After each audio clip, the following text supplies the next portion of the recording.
Bonjour à tous, j'espère que vous allez bien. Voilà cette deuxième petite vidéo pour le mois de juillet. Vous verrez qu'il sera encore question de cueillette, bien évidemment, un peu de semis, pas mal de désherbage après les pluies. Et puis il y aura aussi quelques pistes d'amélioration que je vous présenterai déjà, même si j'en garde un petit peu pour plus tard. J'espère que ça vous plaira. Donc là j'ai mes premières fleurs de monarde citron que je vais pouvoir ramasser. Donc je vais récolter l'hysope. Alors j'ai des pieds qui font des fleurs bleues, mais j'en ai aussi qui font des fleurs roses. Je vais les récolter pour aussi en profiter pour enlever un petit peu le liseron qui s'est installé, et puis peut-être pourquoi pas leur permettre de faire de nouvelles tiges, surtout normalement on attend un peu d'eau. Donc j'espère que ça va permettre de rebooster un petit peu la croissance des plantes.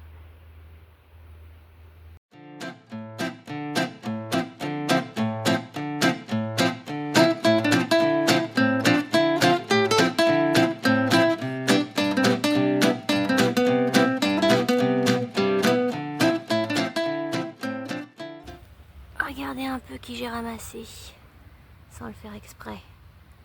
Une menthe religieuse. Ah ouais, ça c'est pas mal. Donc ça, ce sont des chasseuses très expérimentées et très efficaces. Alors comme moi je laisse beaucoup de hautes herbes, ça évite bien évidemment que je broie tout un tas d'insectes. Et donc elle est bien présente dans mon jardin, j'en vois plusieurs. Donc elles ne sont pas encore arrivées en bout de cycle, hein. Je ne suis pas sûre qu'elle n'ait pas encore des métamorphoses à faire, celle-ci. Mais enfin, elle est déjà relativement grande. On voit bien ses pattes avant qui sont là justement pour attraper ses proies. Elle attend et dès que quelque chose passe à sa portée, elle les attrape. Il va falloir que je la relâche dans le jardin.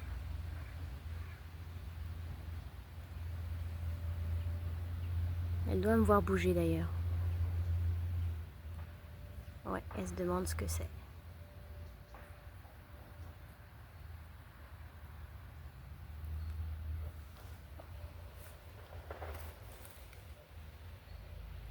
Là, une petite vue du dessous.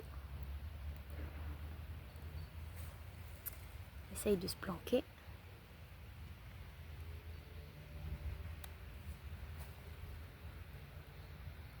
Je vais aller la remettre dans les hautes herbes.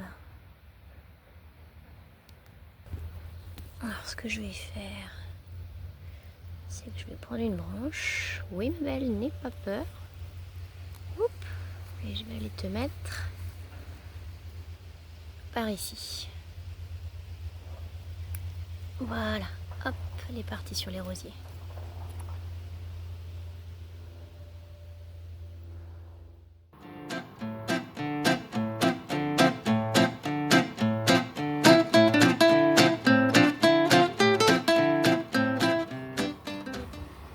Alors là, ce que je vais faire, c'est que je vais donc profiter. Il a plu là pas mal. Je vais donc planter des graines d'ail des ours. C'est le moment, c'est en juillet. Alors j'en ai déjà dans le terrain à différents endroits, mais je voudrais en avoir un peu plus. J'essaierai de vous mettre des photos, peut-être que je vais retrouver là d'ail des ours de printemps qu'il y a chez moi. Mais je voudrais en avoir plus, donc je vais faire ça aujourd'hui. Je vais en mettre là parce que j'en ai pas trop dans ce coin-là. J'en ai surtout vers le bas du terrain là-bas. Mais je vais me refaire une petite zone ici. Ça aime les endroits plutôt frais à l'ombre, assez humides. Donc je pense qu'ici, ça pourrait être éventuellement un bon endroit.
choses sur lesquelles il va vraiment falloir que je travaille cet hiver, c'est mon système d'arrosage, puisque l'eau c'est vraiment quand même un facteur limitant, puisque c'est vrai que j'arrose pas beaucoup.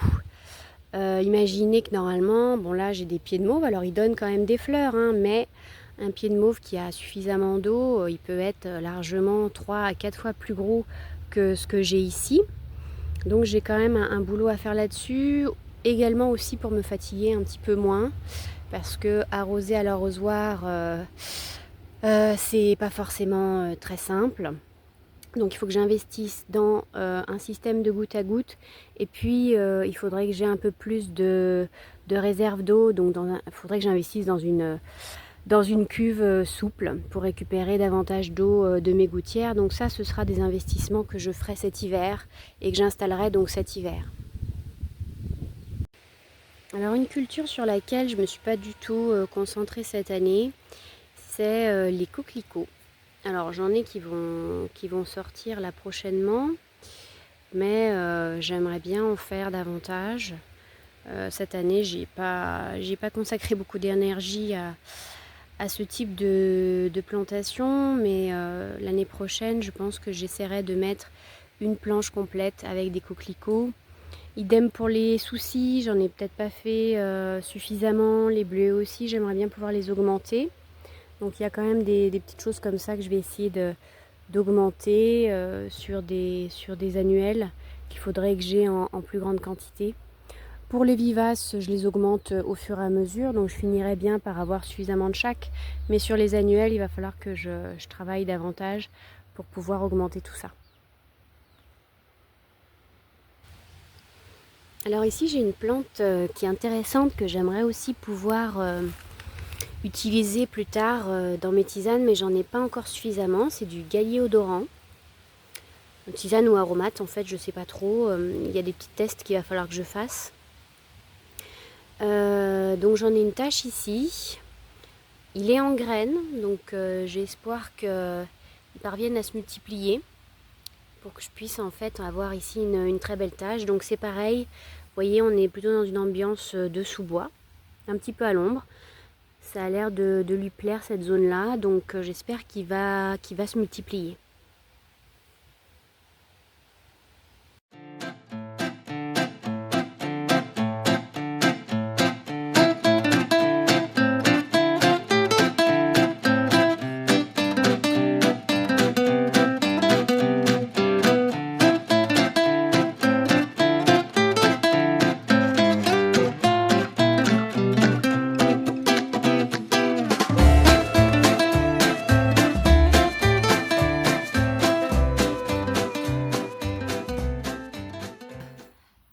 Donc là, à la suite de l'essaimage des individus reproducteurs des fourmilières, qui sont donc des individus volants, il y a les chauves-souris qui sont de sortie et qui, elles, se régalent aussi de toutes ces fourmis qui volent un peu partout et qui cherchent donc à se reproduire, qui seront donc les fondateurs de nouvelles colonies plus tard.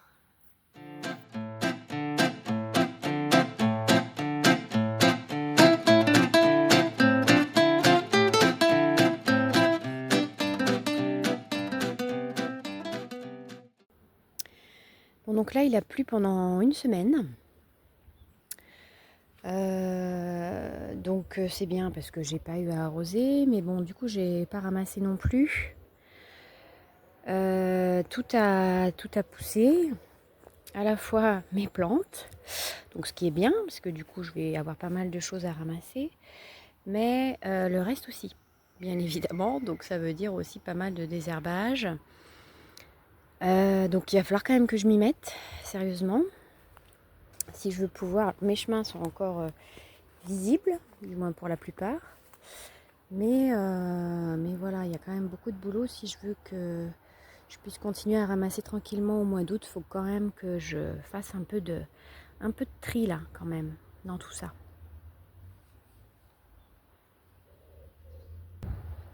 Voilà, juste pour vous montrer rapidement la terrasse avec la bâche tissée. Bon, bah là, il n'y a pas beaucoup de désherbage, hein, malgré la pluie. Donc c'est vrai que c'est quand même ça de moins à faire.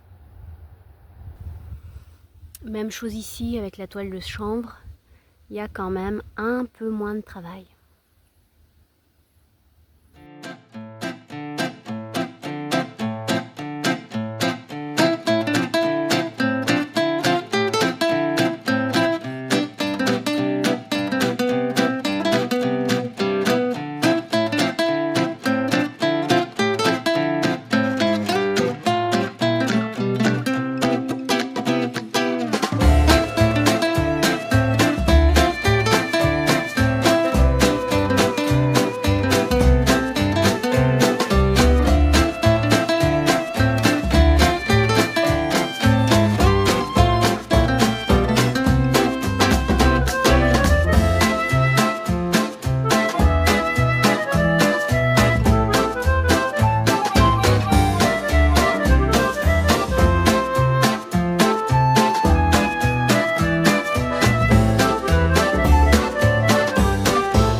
Bon, bah, on voit de nouveau l'étain qui était devenu un petit peu difficile à apercevoir au milieu des herbes. Donc j'ai tout remis au milieu. Alors c'est vrai que pour l'instant on n'a pas l'impression que c'est désherbé puisque c'est pas encore sec. Mais après on devrait un peu mieux le voir dans quelques jours. Donc là j'ai un rouleau de chanvre que j'utilise en paillage. Je vais en faire des carrés pour protéger un petit peu les teints qui sont là, même si la laine de mouton fait quand même déjà bien son office. Elle, ce qu'elle permet surtout, bon, ça limite effectivement la pousse des herbes, mais aussi ça permet d'arracher facilement ce qui dépasse quand même, puisqu'en dessous ça reste frais et à force la terre est assez meuble. Alors j'avais déjà des carrés de ce côté-là, donc en fait je vais faire la même chose sur les teints en face. Ça va donc encore me limiter davantage le travail de désherbage. Donc une fois que j'ai découpé un carré, il suffit juste que je fasse une fente ici pour pouvoir le mettre sur la plante et puis c'est tout. Voilà, donc là je l'ai fait sur les teints communs. J'en avais toute une rangée sur lesquels je n'avais pas fait grand chose. Je voudrais aussi le faire sur les teints citron. Alors j'en ai pas beaucoup, hein. J'ai pas beaucoup de pieds. Mais le problème avec eux, c'est qu'ils sont encore plus fragiles. Quand je tire sur le liseron, je peux casser les branches. Ce qui est moins le cas quand même avec les teints communs qui sont un peu plus costauds. Donc sur les teints citron, là j'en ai 3-4 que je vais aussi protéger de cette façon.